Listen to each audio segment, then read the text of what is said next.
Good morning from Los Angeles, California, with Ashanti Blaize-Hopkins, the new president of the national SPJ and the first Black woman to be president of the organization among its 107 presidents.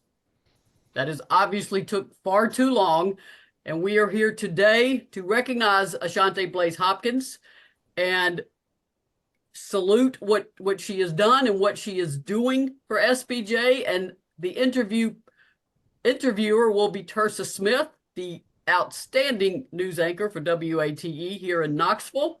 And I will unpin myself and get out of the way and let Tearsa and Ashanti take over this interview. Thank you, All right, everyone, for coming. thank you so much, Maria, and thank you for ETSPJ for creating this open forum where we can have this one-on-one with Ashanti. And I'm excited because it's not very often that you get to talk to a national president of an organization, especially one that you're interested in that deals with journalism. So first, we want to say thank you and welcome, Ashanti. We're so glad to have you this afternoon. Thank you so much. Thanks for inviting me. I appreciate being able to be here.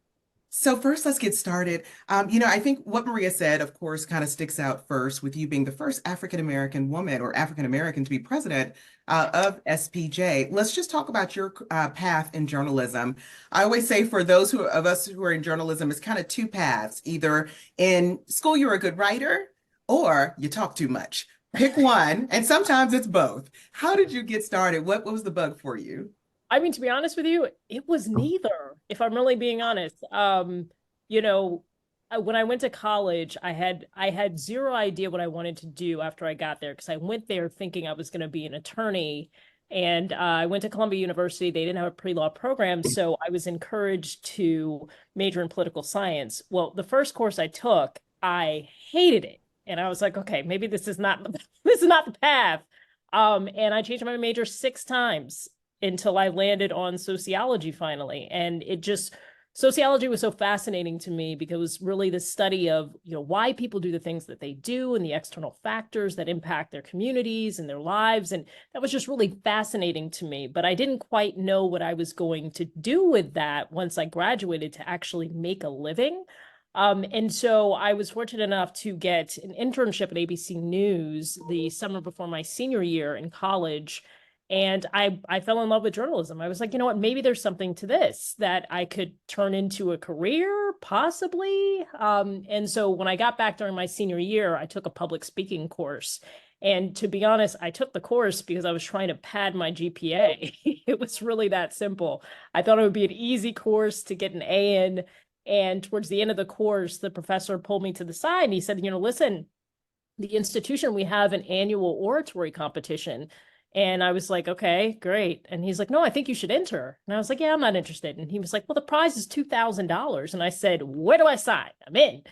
And so, I ended up giving an informational speech. I won that category of the competition and got $2,000. And so I was like, okay, maybe I could take this public speaking thing that I seem to be good at, and then this love of sociology, and marry it together into a career. And that's when I decided on journalism 100% and ended up going to graduate school for journalism at the University of Miami. And the rest is history.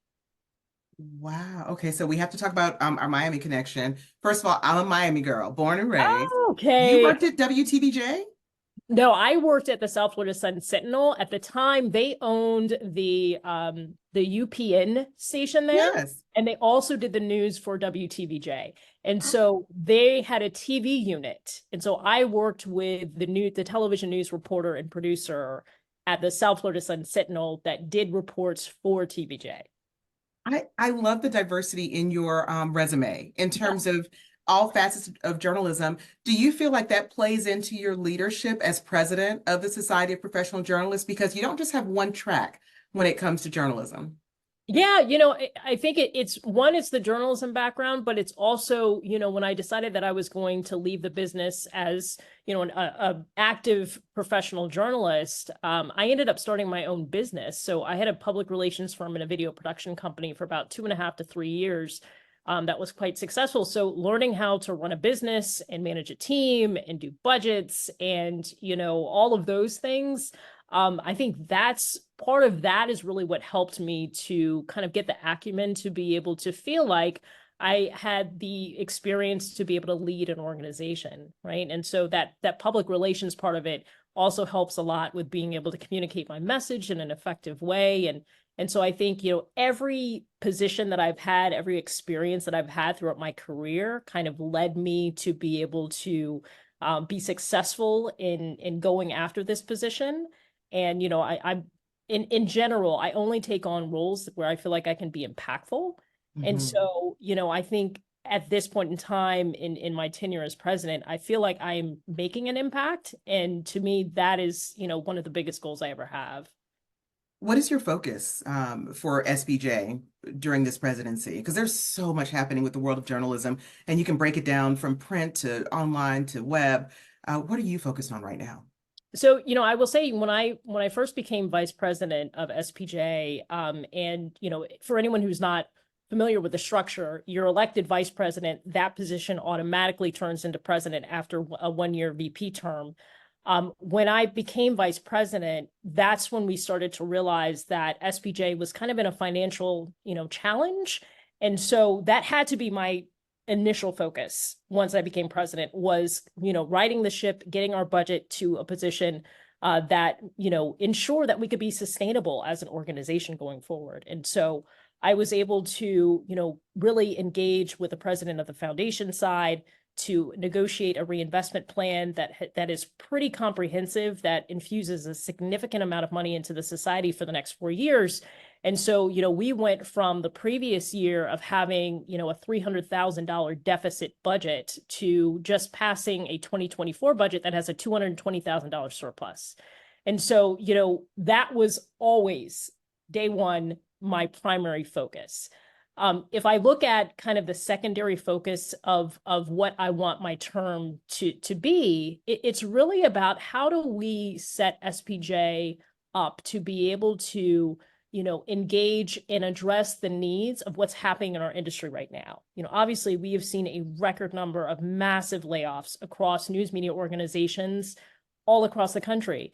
And, that really started last year. And then January just seemed to be this, overflow of these layoffs. And so, one of the things that we did was we created this landing page called We're in This Together to provide journalists who had just been laid off or impacted with resources, to grants that would help them pay bills, to mental health resources that would help them, through this very challenging time, even for folks who didn't get laid off and they were the ones that were left, that guilt of feeling like, why wasn't it me, helping them through those, situations. Providing even, free memberships for folks who had been just laid off for 6 months so that they could access all of the different benefits that SPJ offers. Just making sure that journalists, whether they're members of SPJ or not, understand that we are there for them and we can be a resource. On top of that, it's also the advocacy piece, because our industry is really at a crossroads at this point. It's so important for us to engage with policy, engage with legislators to ensure that we are increasing press freedoms in this country at a time when it feels like those press freedoms are being slowly chipped away and that the press is almost being villainized, right? And so, I think those are the things that are so important to make sure that SPJ is kind of leading and at least always in the conversation about ethical journalism and how we are sustaining this industry that we all love so much. Because if our industry goes away, democracy is not far behind. Mhm. A lot of times we talk about the checks and balances that journalism provides. Can you talk a little bit about the resources that SPJ gives for the job itself? We have a lot of young people coming out of college, and it's so different.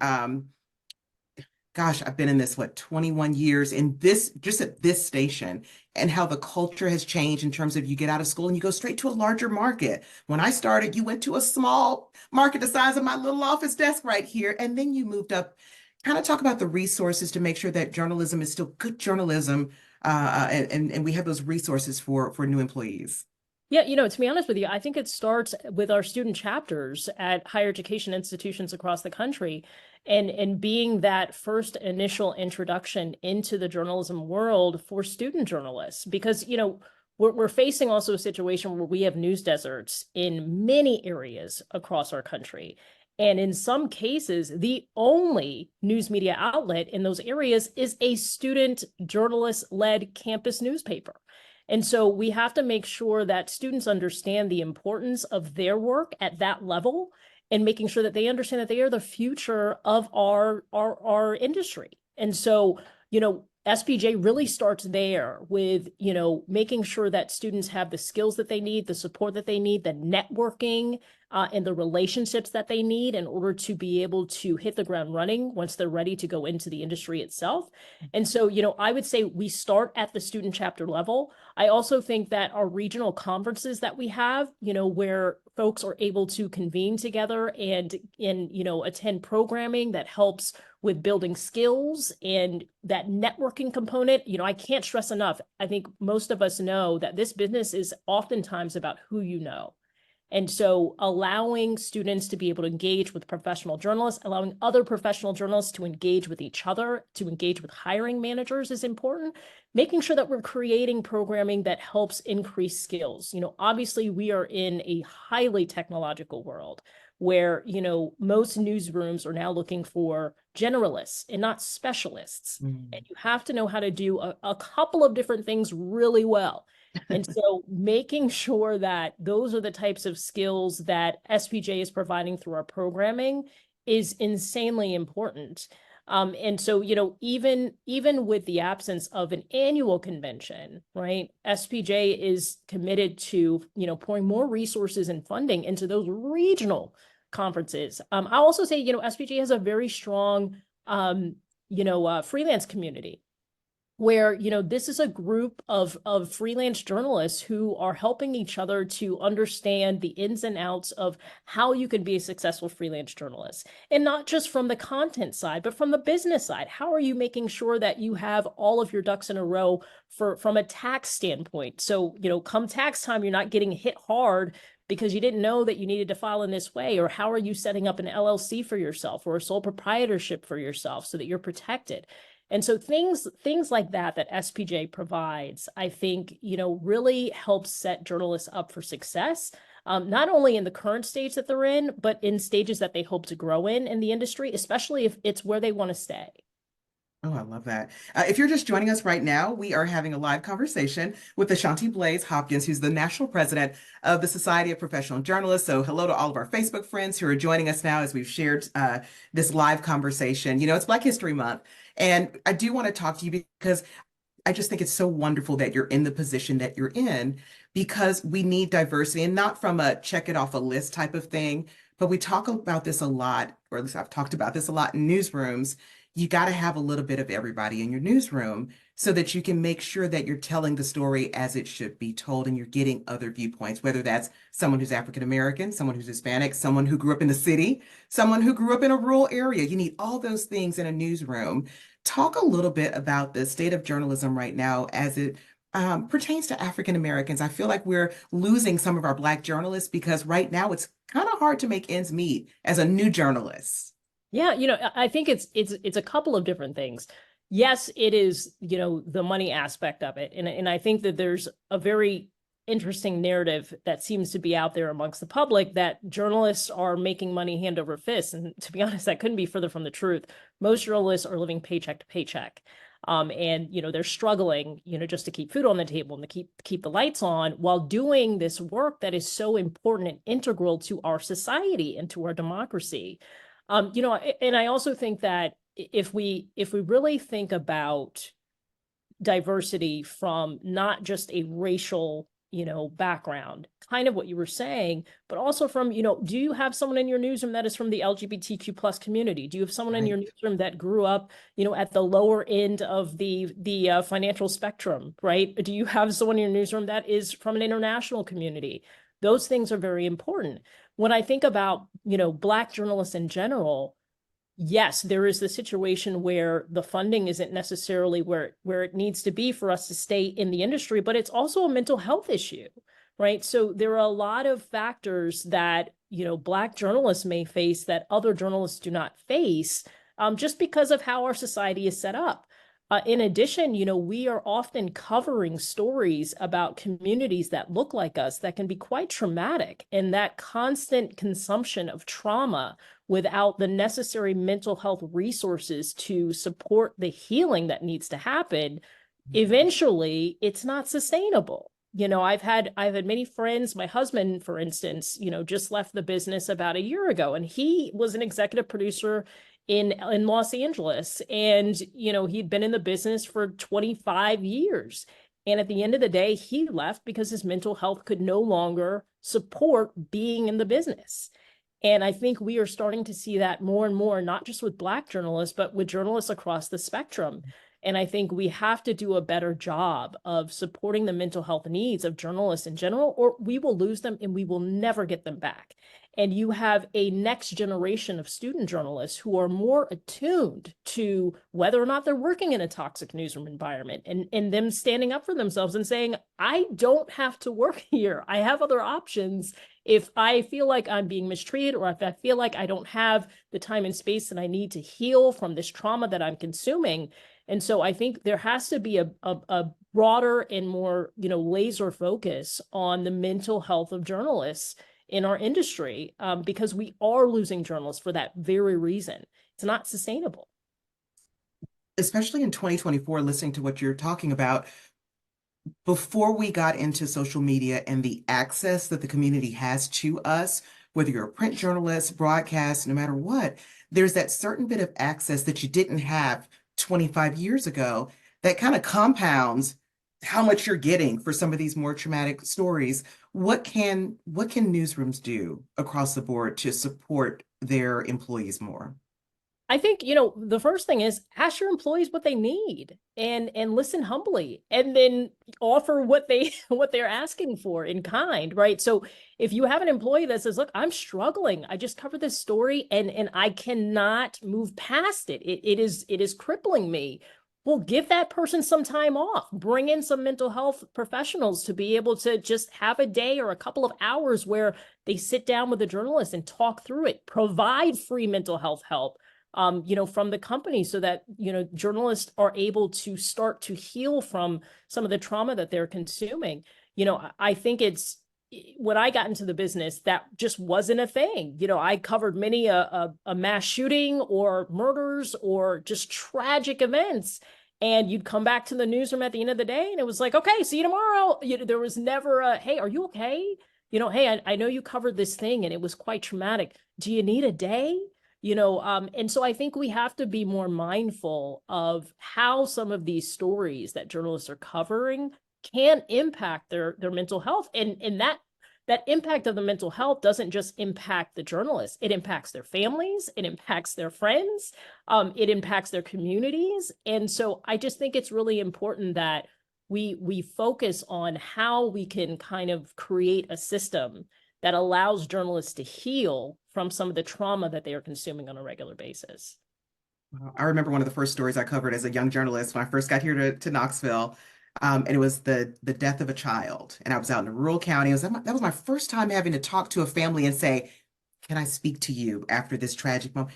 And it was a week of just feeling down, because you're meeting people at their lowest points, and that stays with you.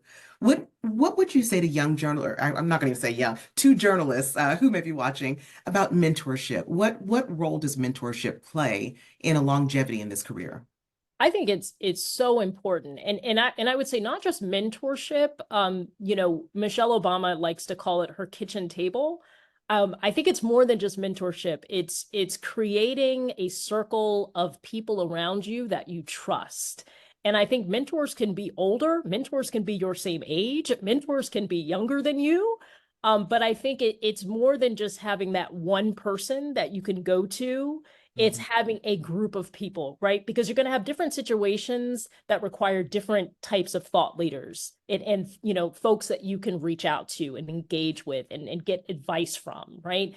And so, for me, I know that that's what I do all the time. And it's not just for, career advice or, should I do this or should I do that? it's also, you know, a gut check for when you start to get that imposter syndrome creeping in your head, that little voice that tells you, you know, maybe you shouldn't be doing this, or maybe you don't deserve to be here.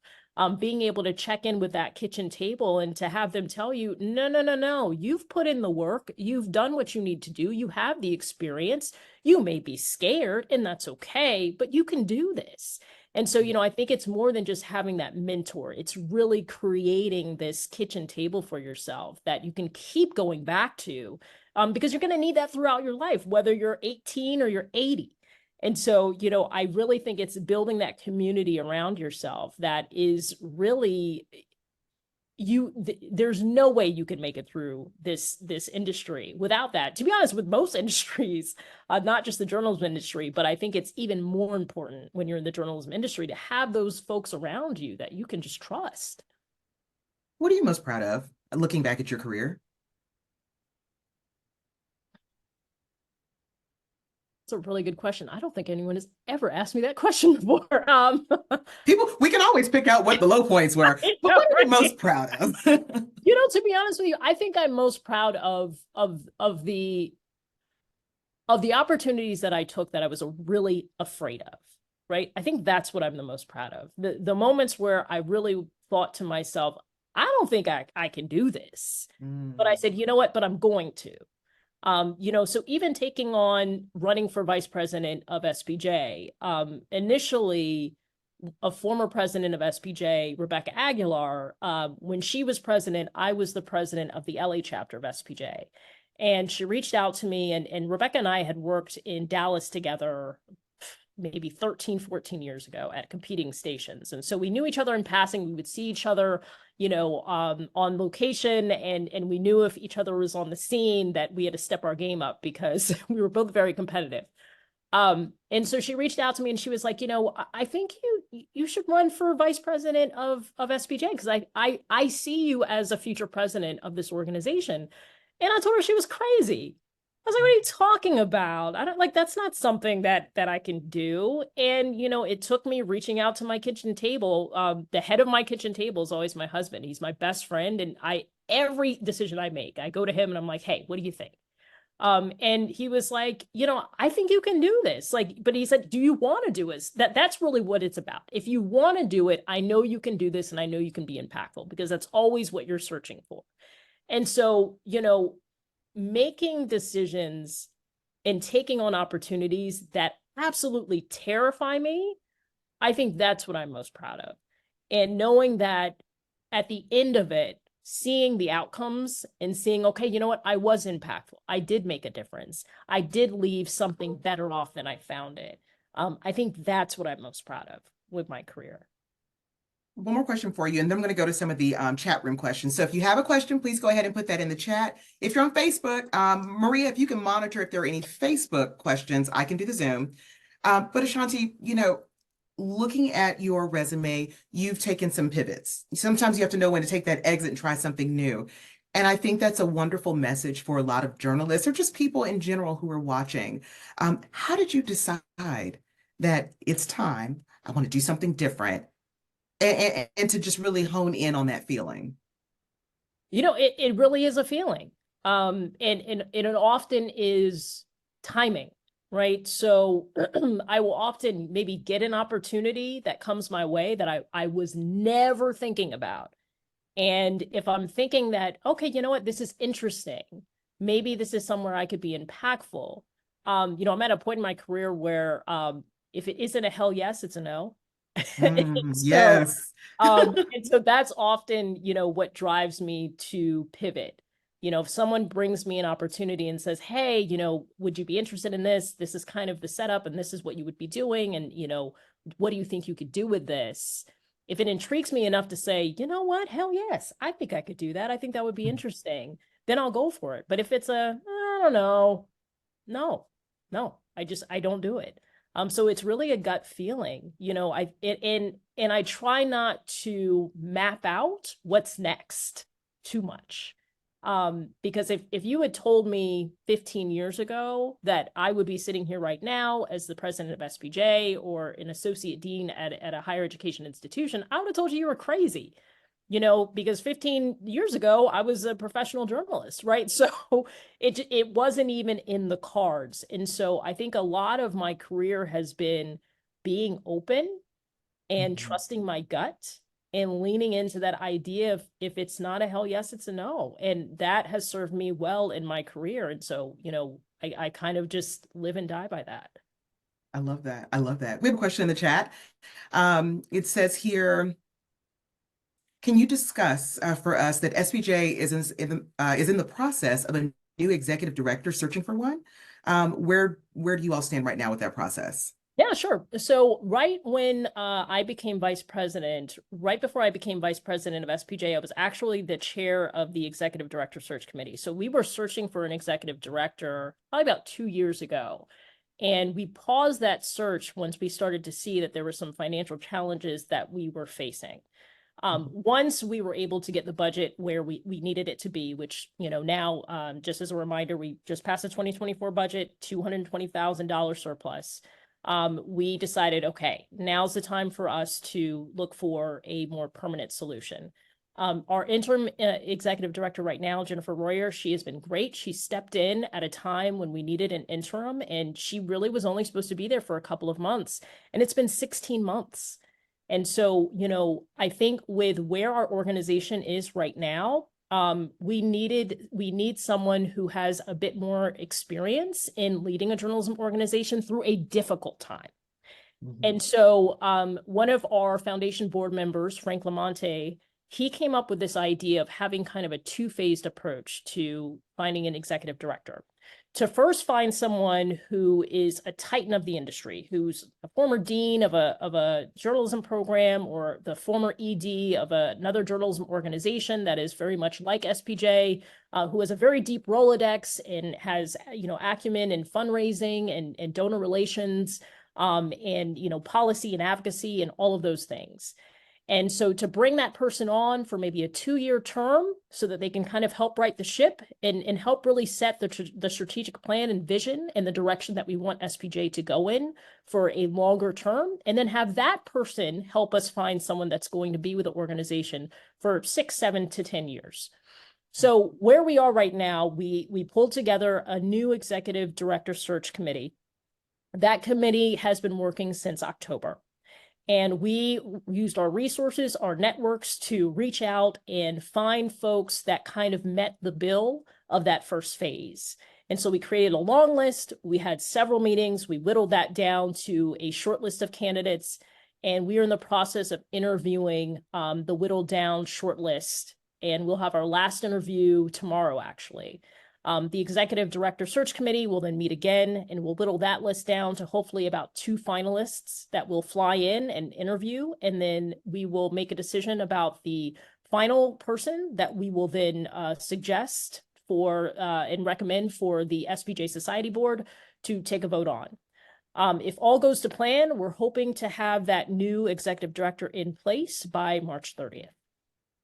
Why step into this role when you know there are challenges? A lot of people like to step in these type of positions when things are good and everything is perfect. You clearly have stepped into this with, eyes wide open, that there are some challenges. What gave you that motivation? To be honest with you, I have a saying that I say to my board and I say to my VP all the time: if it's not challenging, it's not fun. To be honest, I like a challenge. I'm a problem solver. I like to find solutions. And to me, that's fun. Trying to fix things is fun. I don't know that I would be having as much fun as I'm having if everything were just fantastic and great and rainbows and unicorns. Okay. The challenge is what keeps me interested. The challenge is what keeps me motivated. The challenge is, to be honest with you, part of the reason why I'm here. I think I can be impactful, and I think I can leave SPJ better off than I found it. And that, to me, is satisfying. You have another question in the chat room. It says, is there going to be an in-person convention this year? I have heard cancellation and then heard virtual. There will not be a 2024 convention. And let me tell you why. At the last convention, I made a motion to cancel the 2024 convention because at that time we had no idea where we were as far as the budget. We didn't know if we were going to end with a deficit. We didn't know if we were going to be able to pass a balanced budget for 2024. And I did not think it was fiscally responsible to encumber ourselves to pay for something that I didn't know how we were going to pay for it. So that was the initial reason why we decided to cancel the convention. I have since learned that we lost $99,000 off of the last convention.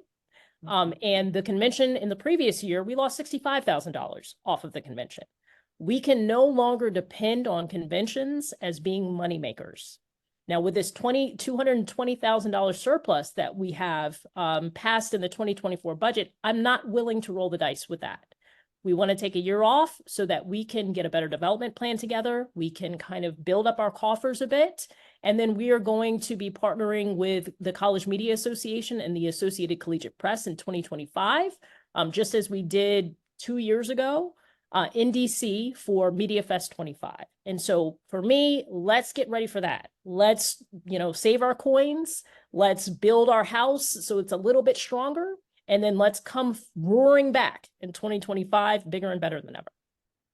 For any journalists who are watching who are not a member of SPJ, what's your selling pitch to, pay your dues? Come join us. Come be a part of this group. So I will say this, SPJ has one of the lowest annual dues of any of the journalism organizations. It's $78 a year. $78. Okay, you just sold it. Right? So that's number one. But number two, we are really trying to build ourselves as a leader of ethical journalism. We are the only journalism organization that has the code of ethics, the only one. And that's important. And that is something that is referenced by journalists, by newsrooms, by higher education institutions, by international journalism groups. It's important and it means something. And I really think at the point in time we're at in our industry and in our democracy, that is going to be even more important than ever. We are also at the leading edge of advocacy of press freedoms. We have been involved in negotiations and in support of the Press Act that was passed by the U.S. House. It's going to be a federal SLAPP, legislation, and we're waiting for it to be voted on in the Senate. These are the types of things that we do really well. And also our network of chapters who are very strong with programming, with regional conferences, with advocating themselves in their own states for press freedoms. And so, it's that ethical journalism piece, it's that advocacy piece that we are going to need, especially in an election year. We're going to need SPJ more than ever going forward. And so, to me, being a part of this organization, supporting this organization with your funding, with your volunteer hours, it's so important because of where we are in our industry and where we are in our democracy. It means something. What would you say to the current climate in terms of how society sees journalists right now? We touched on this a little bit. There's been this movement as of late where it's almost like chipping away at the validation of local and national journalism. How do we get back some of that, which we've lost? We have to do a better job of telling our own story and telling folks what it is that we do and how it is that we do what we do. If you look at a firefighter, people know exactly what firefighters do. There's a fire, they go, they put it out, bam, easy. Right? If you ask the normal person walking out on the street what a journalist does and what their day-to-day looks like, they couldn't tell you because we have constantly been in this role of we are not the story. We are here to put our heads down. We are here to create the first draft of history. We're here to tell the truth. We are here to report. And I think where we are right now in our democracy, where we are right now in our society, it demands more of us. We have to become advocates of our own industry. We have to tell our story to the public. We have to tell them why we are important. We have to tell them why we are the only industry that is codified in the Constitution of the United States. It's there for a reason. The founding fathers knew that a free press was integral and really a foundation for having a democracy and sustaining it. And so if we don't get that story out to the public, that story gets lost. And it becomes easy to vilify the press. It becomes easy to say that we don't need a free press. It becomes easy to say journalism isn't important. We are the fourth estate. but we have to start telling people why that is important and why we do what we do and how we do what we do. And if we can't do that, it's going to be very difficult for us to gain back that trust that has been eroded through time. You have another question in the chat box. It says journalism is changing. Some groups like the News Leaders Association have disappeared. How is SPJ evolving to be relevant? I think, it starts with us going through with this plan of hiring a new executive director, and I think it's also us looking at our vision, our structures, the pillars that we have in place to see, how do we need to focus? Where do we need to focus our efforts in, so that we can move forward in a way that is sustainable and to ensure that SPJ is going to be around for another 115 years, right? We cannot be all things to all people. Doesn't work like that anymore. So how do we focus? How do we refocus on what we want to be in this industry and how we want our organization to lead in this industry going forward? I have a question about staffing. How is SPJ either supporting journalists or supporting newsrooms who are hiring journalists to talk about staffing issues? I can't count the number of friends that I have that are also fellow on-air broadcast journalists who are working in understaffed environments. And it's tough. Yeah, it's really tough, and I think there isn't a perfect answer to that, because I think every newsroom is different. Every situation is different. We are seeing really a contraction of our industry. It's getting smaller because we are seeing newsrooms close. And so I think, organizations like SPJ, what we can really do is be in support of efforts to look at how, the different business models might need some tweaking or changing or uprooting altogether. How are we partnering with other organizations that are looking to, sustain local news? How are we partnering and being a part of initiatives that are looking at news deserts and how we start to shrink those? So I think those are the ways that we can kind of move the needle and have an impact when it comes to newsroom staffing. Obviously, the staffing itself is up to the newsroom managers. It's up to, the owners of these newsroom news media organizations. But we can have a voice and we can be involved in some of the initiatives that are already in place and create some of our own to start to address some of these issues, because I think at the root of it, it is a business model issue. Right? We don't necessarily have a business model anymore that is sustainable for how our industry and how our society has changed. So how do we look at those things and make recommendations on how we need to move forward as an industry? Ashanti, I have enjoyed this conversation so much. I do want to open up if there are any questions from the SPJ board, if you all would like to interject with anything while they think on that. I do want to ask you, what was it like once you became president and you knew I'm the first Black woman who is the president of the Society of Professional Journalists? That had to be monumental. It was a really amazing moment. I often have my ancestors in the back of my head in everything that I do. It is not lost on me that they had to fight so hard just to be seen as human. And so for me, their fight means that I shouldn't actually be here. Everything that they went through means that I shouldn't be here. I shouldn't be the president of SPJ. I shouldn't be an associate dean at a higher education institution. I shouldn't have had the professional journalism career that I had. And because of that, it is so important for me to always be impactful, because then I am completely dishonoring their legacy. And so everything that I do, every accomplishment that I make, they're always in the back of my head. I always want to make them proud because I know they're looking down on me. And so to me, that moment was about honoring my ancestors, but then also modeling. I have two small little girls. I have an almost 4-year-old and a 7-year-old, and being able to show them, this is normal. This should not be an exception. This is normal. So I don't ever want them to feel like, well, I can do anything now. It's like, no, you've always been able to do anything. It shouldn't ever feel like it's an exception. And I want them to feel like, mommy is the rule and not the exception. And so that's what that moment really meant to me, kind of the history of it and then the future of it. Oh, I love that. I love that so much. I feel that with all my heart. I do. I do.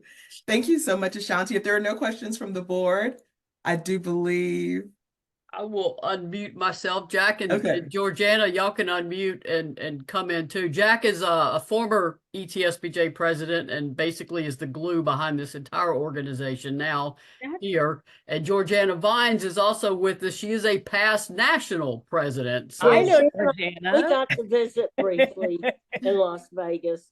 It was Good to pretty see you brief, again. but she was pretty busy. Yeah. Good to see you again, Georgiana. Yeah, and Mike Martinez, who was here earlier, he was a delegate. He had to leave on Friday night, so then I took over on Saturday. But we were both sad that there isn't going to be another convention this I year. But know. we'll have to come in Sad too. 25. I know. Yeah, well, I can Listen, understand 2025 is going why. to be a party. It's going to be And fantastic. I was also glad for the report that the progress being made in finding an executive director along the path as you described it to this group. I think it's very reassuring. Oh, good. I'm glad to hear that. Well, then, thank you. I truly have enjoyed this conversation. You make a good point for joining and getting into the conversation and supporting journalists. It absolutely was a fantastic talk.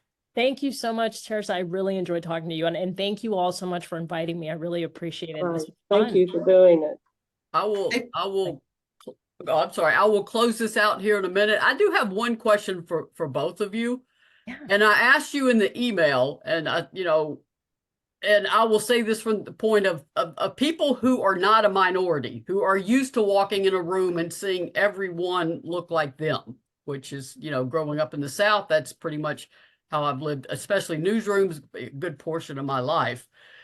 We're always asking you for what can help minorities, what do you need to do, but we never ask, what should we do? The people who are not the minorities, the people who make these decisions, which are predominantly in this industry, male and white, what do we need them to do instead of asking the people trying to knock down the doors? How do the right people open these doors? I would say a couple of things. I would say, one, you need to be co-conspirators and not just, allies. I cannot stand that term allies, because allies means you have no dog in the fight. But if you're a co-conspirator, that means that you are leveraging your own privilege to help others who do not look like you. And that can come sometimes at a cost, and it can be uncomfortable. But I think that is what's needed in this time and space to be able to move us forward. I would also say, don't ask people of color to do the work for you. Don't ask them what they need. Do your own research. There are plenty of books and, white papers that have been created and research that's been done. Take the time to do your own research to figure out what you can do. It's kind of like, when you're a mother and you have that mental load and your partner says to you, well, tell me what I can do. And it's like, well, if I have to take the time to think about what I can tell you to do and then have to tell you how to do it, well, that's not actually helpful to me. It's just more of a mental load for me. And I think it translates to people of color being asked, well, what can we do? Well, sweetie, I'm doing the work on a daily basis from the moment I wake up to the moment I have to go to bed. I need you to take some time to do the work on your own and figure out for yourself what you can do, and then just do it and tell me you're doing it. So, those are kind of the two things that I would suggest, and I think it would be insanely helpful. And then also just listening, so when you hear people of color, when you hear journalists of color saying that they're having struggles or that there's an area that is not being helpful, listen and don't take offense. It's not offensive. They're just sharing their own personal experiences with you so that maybe you can have a little bit more understanding. I think those three things would go a very, very long way. Can I add to your list? Your number 3 is, so just listening to you talk, because what I was going to say was be slow to talk and quick to listen. I think a lot of times you think you're doing a good job by speaking up, but it's like, well, just wait a second, listen to what we're saying, and then we move forward together. That would be helpful, especially I remember during George Floyd, we had some moments where, I was happy we had a diverse newsroom because, a few of us could go, oh, don't write that way. Like, let me kind of look at that real quick, just to make sure we don't paint ourselves into a corner that we can't get ourselves out of, in terms of the connotation of our words, or the way they're received. So yeah, just kind of slow to talk, quick to listen. Yeah, agreed. Well, thank you so much. Thank you, Maria, for creating this opportunity with ETSPJ. This has been absolutely wonderful. And Maria, you said this will live online. If anybody missed anything, they can go back and watch on your YouTube page. Yes, and I could listen to both of you talk for another hour or so, but we all have to get back to work. Ashanti's in beautiful Santa Monica College. Our Yes. bio just had called her a professor, and she pointed out as of January, she's now in a interim dean role. So congratulations to you. I'm certain that is Yeah. well deserved. Thank you so much. And this is streamed live on Facebook, so it can be shared anywhere. We will also download the video and post it to our YouTube channel and share it out everywhere. And then I'll tag relevant organizations to watch it, so it will live, and it'll live out there in the internet and a bigger audience. And I just appreciate you both coming. Tearsa, your time. Ashanti, you agreeing to do this. I know it's a little earlier on your end of the coast. I feel like the national SPJ is in wonderful hands. Oh, A thank you. leader has to make tough decisions, and you've already made a tough one. People will be disappointed, but it sounds like absolutely the most fiscally responsible thing to do for the organization. So for the first time in a bit, I'm actually encouraged by the leadership of National. So thank Oh, you. good. So glad to hear that. Thank you. I haven't been to a convention in years. I'm going to have to look at my 2025 schedule. So Yeah, we got time to plan, time to save those coins. well, I want to remind everybody listening to our ETSPJ Golden Press Card contest. The nominations are open now. You've got about another week to get it done. I think it's February 23rd. Journalists wait until the last minute. We all do. Be sure and get your award entry in. Ironically, I think we're helping to judge the LA chapter. Oh, great. So we'll be reading work from there. But thank you both so much. Thank you everyone for who was able to be here today, and we will put this out, and I will stop the videos, and we won't be live anymore. So in just a second, you can talk among yourselves. So thank you, ladies, and we will talk to everybody soon.